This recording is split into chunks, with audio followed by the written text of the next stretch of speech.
Good morning, and welcome to Redeemer Lutheran Church. I'm Pastor Gary Lodeholt. In Psalm 40, verse 1, the psalmist says, I waited patiently for the Lord.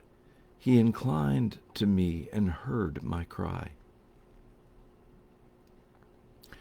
It's not our moral sensibilities now. In other words, we wouldn't do this, and we certainly struggle to understand it.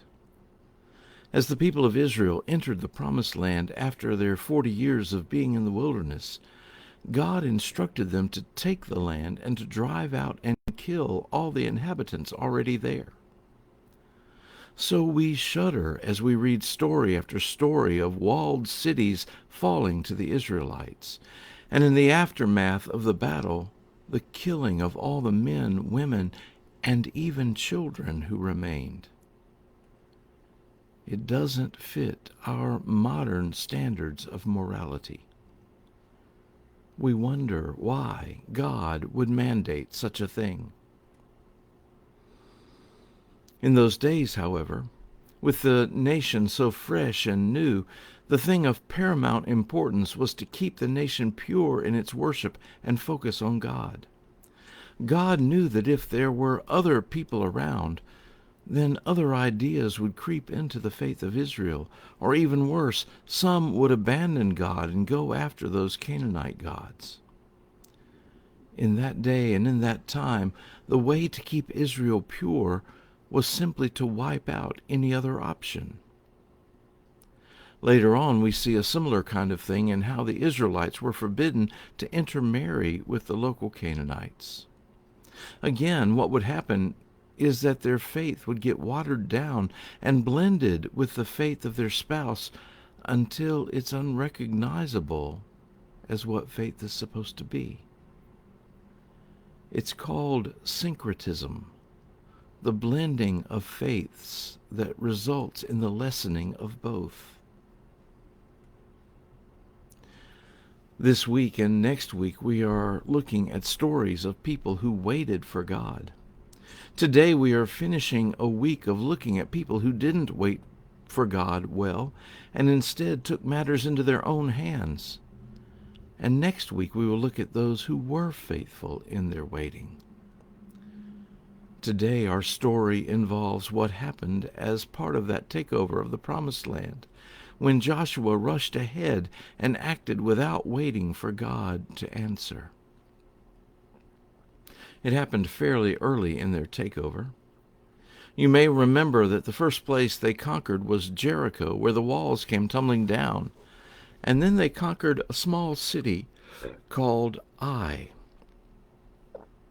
By this time, it was clear to all the nations in Canaan that there was a new kid in town that needed to be dealt with, and several of those nations made a pact with each other to join in defense of their lands. On the other hand, the inhabitants of the area called Gibeon heard about Israel conquering the land, and they conspired together and dressed up in shabby clothes, put together some moldy supplies and bedraggled donkeys, and approached Israel and lied their teeth off. "We are from far away," they said, "and we want to make a treaty with you."